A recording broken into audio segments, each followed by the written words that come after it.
Hello everyone. तो आज आम बनैबा आलू आउ पोटलर गोटे बहुत ही सुंदर रेसिपी। तो ये देखो आलू पोटल को काटिकी रखीदे।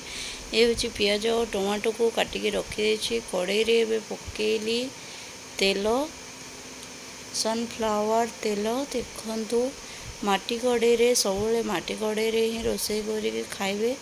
माटी कड़ाई रे रोषे करके खाइबा फल बहुत सारा रोग जमीती कि heart, kidney, sugar, blood pressure रोग हो न थाए। तो देखु आज मो बनाऊँगी माटी कड़ाई रे आलू पोटल भजा।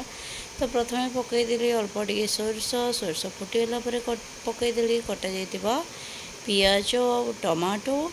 तो देखु ताको एबे भल भाव में आम भाजीदबा।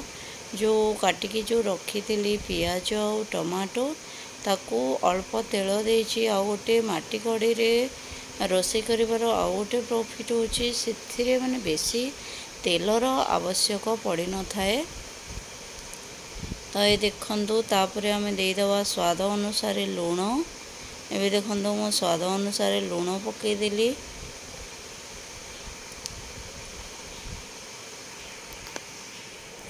देखु स्वाद अनुसार लुण, परिमाण अनुसार हलदी आमे देदबा।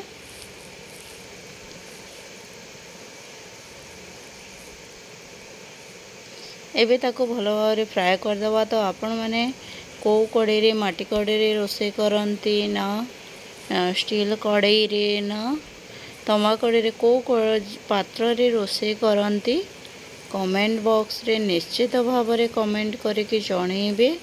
पियाज और टमाटो फ्राए हो गला परे आमे जो काटिकी रखी पोटल आलू आलू पोटल को देखो मो छोट छोट साइज कर काटिकी रखी देइतिली।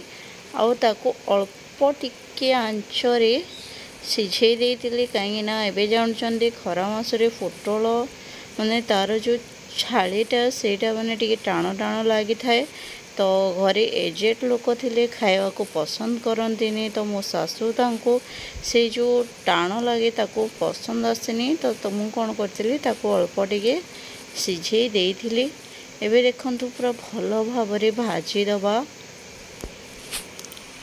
देखंतु ताको भल भाव रे भाजी दउची। एबे तो बहुत गरम लागुची, पखाल छड़ा अन्य किछि खाइबा को इच्छा ही होनी।